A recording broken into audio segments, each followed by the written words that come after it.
Yan na mga kapatid, tinabot na naman tayo ng hapon. So tama na muna yan sa ngayon dahil bukas may pasok na naman.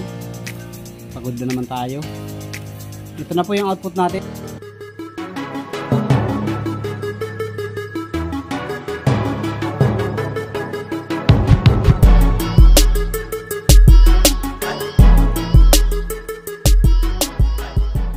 Yo, what's up mga kapatid? Ayan, welcome back din sa YouTube channel. Kamusta po kayo? Isang mapagpalang araw po sa inyong lahat. At update lang tayo ngayong araw. So, ongoing process na ulit kami ngayon. Hey there. Subscribe to my channel. And also press this bell icon. So, itong dalawang unit ito, for assembly natin ngayon. Pagkatapos ko nung ginagawa ko. Ito, i-cleaning ko lang din. After ko ma-cleaning, mag-assembly tayo.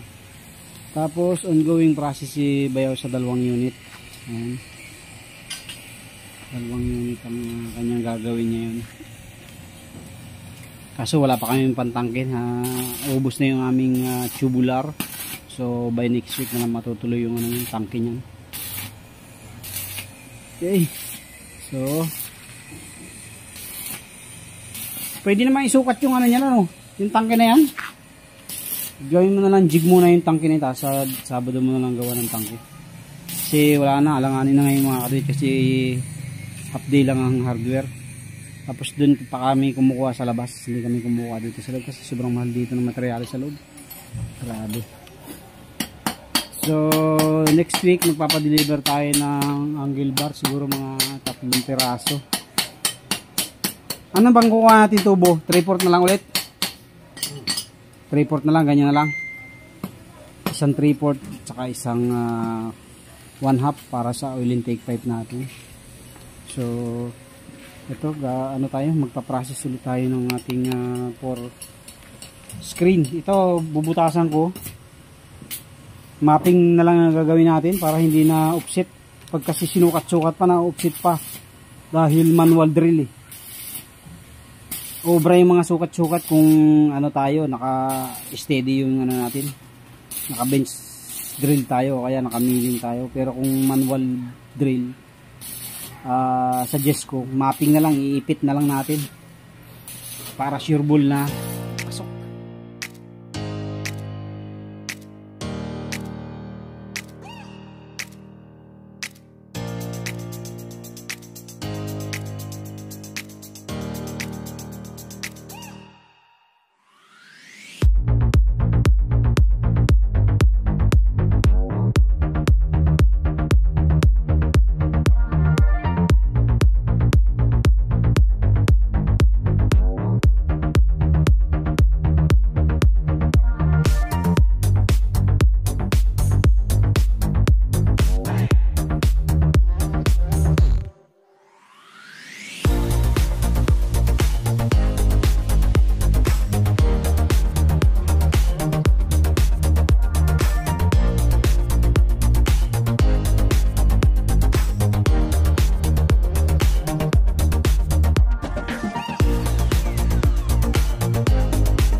Okay, tapos na tayo mga kaduit sa paglalagay ng ating mga pang-ipit.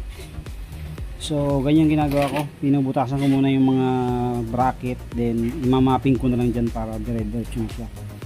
Tapos after nating mabutasan yan, tsatsampiran natin para yung rivet natin ay nakaset ng ayos, para hindi siya nakaangat. Ayan.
So, eto na nga mga kaduit, nakatapos na tayo.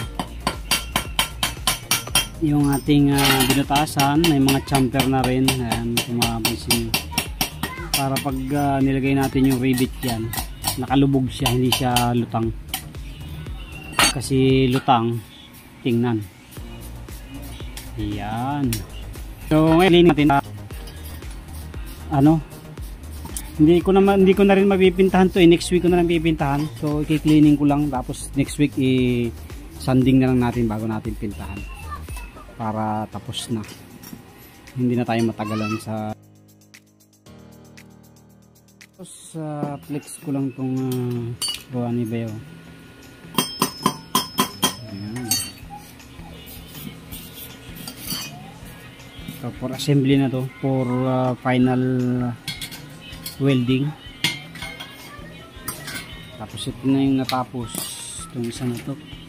So ganito, mayroon pa tong kaduktong dito, bali 22 yan, 22 ang haba. Ayan, yan yung welding na chamber natin. Ayan, full weld.